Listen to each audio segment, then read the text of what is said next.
What we're launching today, is a new website on the department's website, which will enable Australians to see how their neighbourhood rates in terms of internet connectivity. You see, one of the things that, curiously, has never been done before is for a government to actually ask, where is broadband good? Where is it terrible? Where is it okay? Let's look at it and rank it. And that's a very important exercise, because if you are going to roll out a national broadband network, if you're going to upgrade people's broadband services, obviously you should aim, wherever possible, to target and prioritise those people that have got the worst broadband. Because some Australians have got very good broadband, some have got excellent, the best in the world, some have got absolutely nothing. Now, we released the summary of the report just before Christmas, and it showed there are up to 1.6 million premises throughout Australia which either have no broadband or very poor broadband, with peak median download speeds of less than 4.8 megs per second. This website, mybroadband.communications.gov.au, what this does is compare broadband quality and availability to homes and businesses in over 78,000 local areas across Australia. It is, as I said, the very first time this has been done by an Australian government.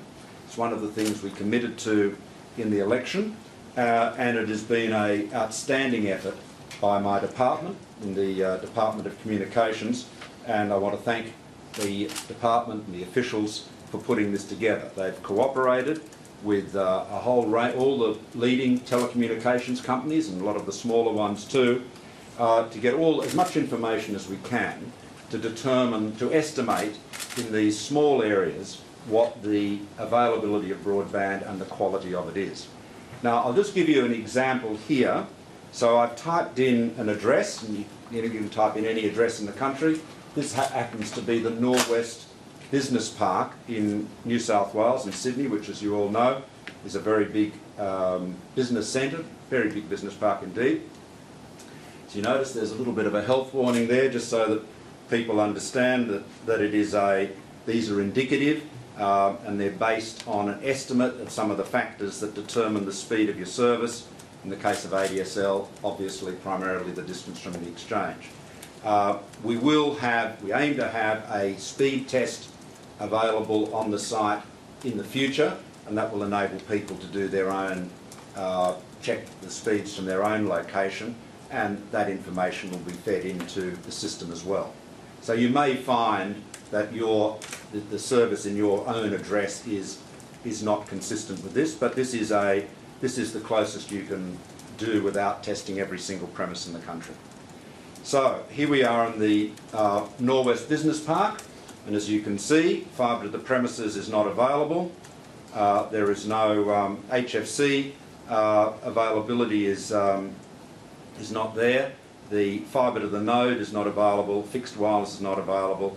ADSL is poor, very poor, and then you can see overall that the estimated median ADSL speed for that area, a leading business park, is less than 8 megs. Now, of course, the reason I've highlighted the Norwest Business Park is that you would think, if the NBN was being planned in a systematic and rational way, it is a location like that with a lot of business users, a lot of people for whom broadband is absolutely critical, you would think that that would be an early priority area, and of course it wasn't. And as you know, as we've seen, there have been plenty of examples, and Ziggy Switkowski and I saw that firsthand last year, where the NBN fibre was being rolled out in streets where there was not only Telstra hybrid fibre coax, capable of delivering a 100 meg product, but also, in case you didn't like Telstra, Optus hybrid fibre coax, also capable of delivering 100 megs. So the aim is using this information to feed this into the NBN post planning, and wherever practical, to ensure that we prioritise these less well-served areas. The strategic review that was published at the end of last year on the fixed line portions of the NBN project found that underserved areas can be upgraded on average 2 years sooner if they are prioritised in the rollout. So I'd encourage everybody to put in their own address and any other addresses they like, and they will get a very good indication of the availability of broadband in their area. And this is an example of how seriously the government is taking its commitment to broadband, to delivering the NBN sooner, cheaper and more affordably, and above all prioritising those areas with the worst or the least effective broadband service at present, so that ensure that those areas that have got the greatest inadequacy in terms of broadband see it rectified at the earliest possible opportunity.